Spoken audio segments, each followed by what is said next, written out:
Video clip. Most popular toy for toddler, $500. Most popular stuffed animal for toddler, $350. Most popular picture book for toddler, $60. Watching her play with a cardboard box instead, priceless. There are some things money can't buy. For everything else, there's MasterCard.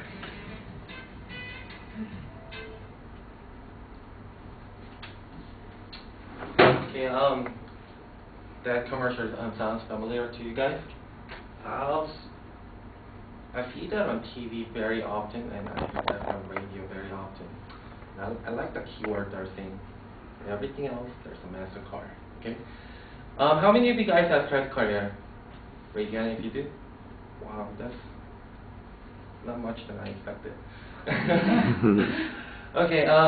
One of the giant report, the credit report agency surveyed, and they found out that 1 in 7 Americans carry more than 10 credit cards in their wallet, and about 14 of them have used more than 50% of their available credit. Let's look at the chart here. Like I said, there are average card holder in the United States is about 4, and about 14.3% have used half of their credit. I just put California just to show you guys comparison, and also the the reason I put New Hampshire and Louisiana was because New Hampshire has the highest rate, and Louisiana has the lowest rate. So that's to take a look at it, compare a little bit.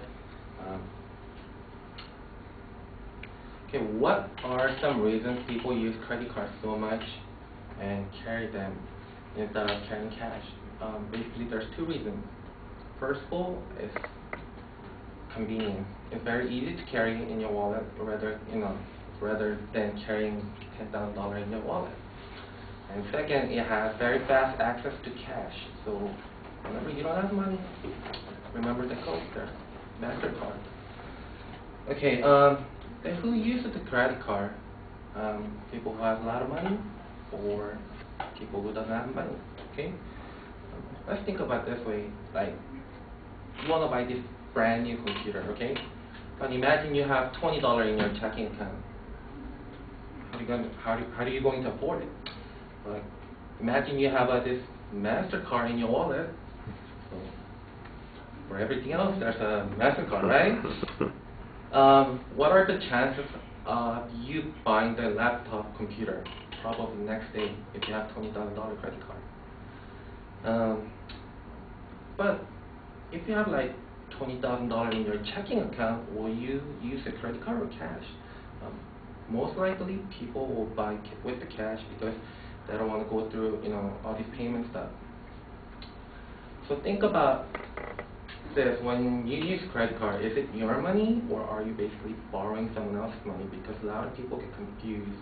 They think this plastic is your own money.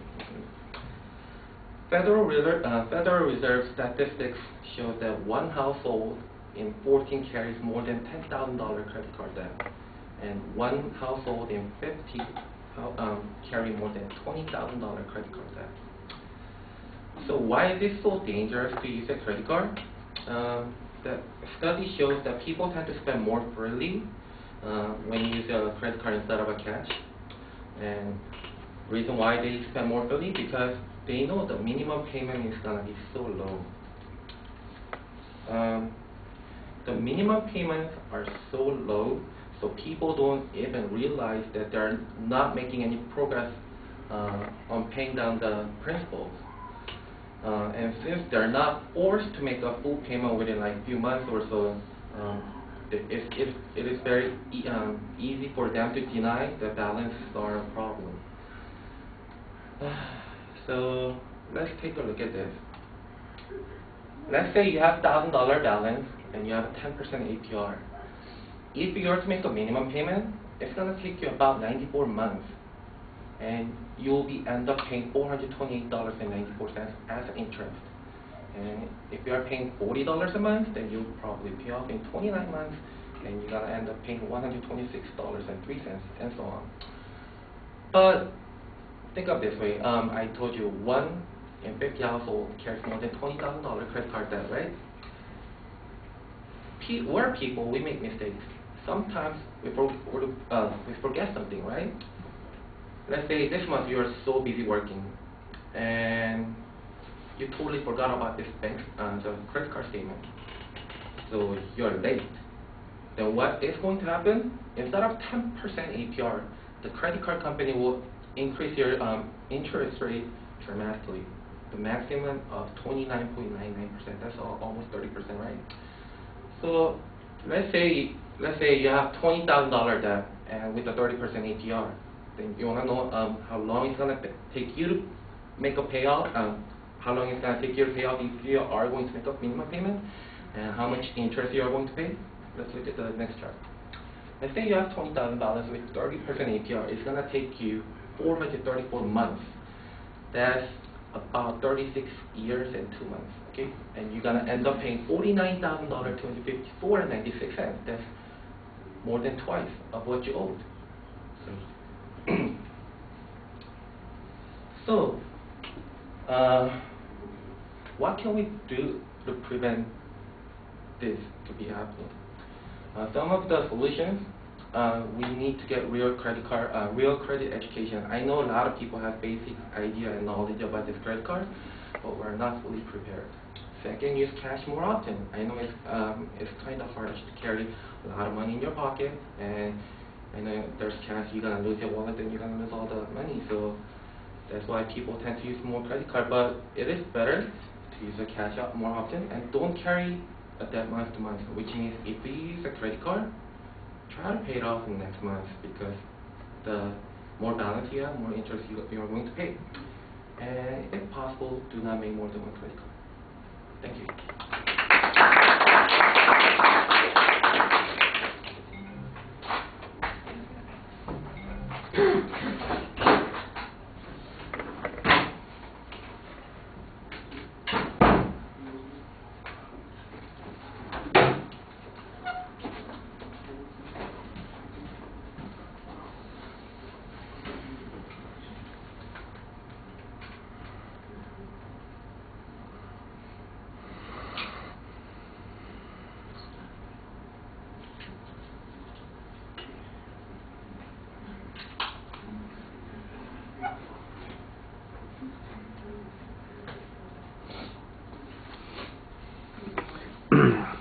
All right, Andrew, you used the video clip adequately. I think you're much better once you start talking to us, but it's okay. The transition there between the video clip and your speech, I think, needs to be a little bit smoother. I know what the topic is, but I'm not exactly sure what the thesis is, so I didn't think that that was as clear as it needed to be, and there wasn't really a preview of what the contents was going to be.